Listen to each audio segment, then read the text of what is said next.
Alain, propos d'un Normand. Louis XIV à Longchamp. Il y a un siècle ou deux, on pouvait encore croire que les hommes et les femmes appartenaient à la même espèce. Les élégants mettaient des faux cheveux pour encadrer leur visage. Ils portaient des dentelles ou jabots, des bas de soie, des vêtements de toutes couleurs et des chapeaux à plumes. Cela était ainsi depuis des siècles. Cela a changé tout d'un coup.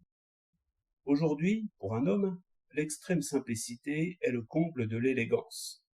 Il ne relève même plus ses cheveux en brosse. Il les laisse tomber naturellement et les fait couper juste comme il faut pour n'avoir point le souci de les disposer en boucles gracieuses. S'il est chauve, il montre tranquillement son crâne.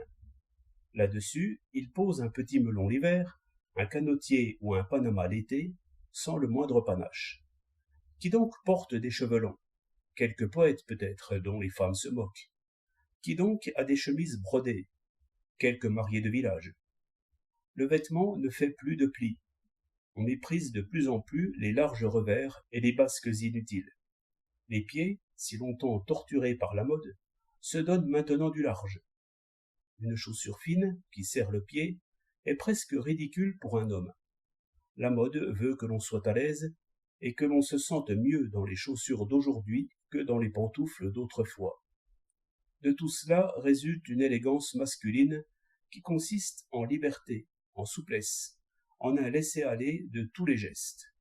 Tout le monde y gagne. Le jeune est tout simplement jeune, le bonhomme est bonhomme sans ridicule.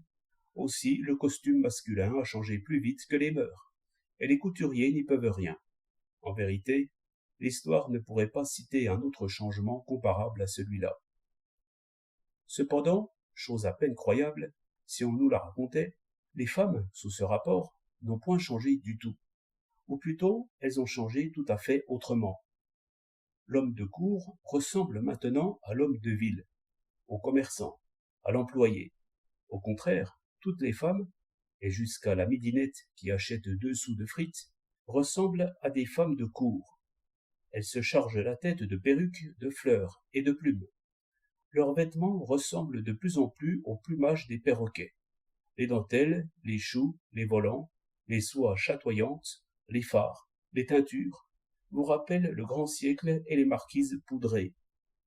Madame de Montespan, aux courses, serait à peine remarquée, mais Louis XIV aurait les gamins à ses trousses.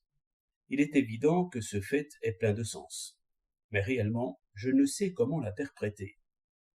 18 mai 1908.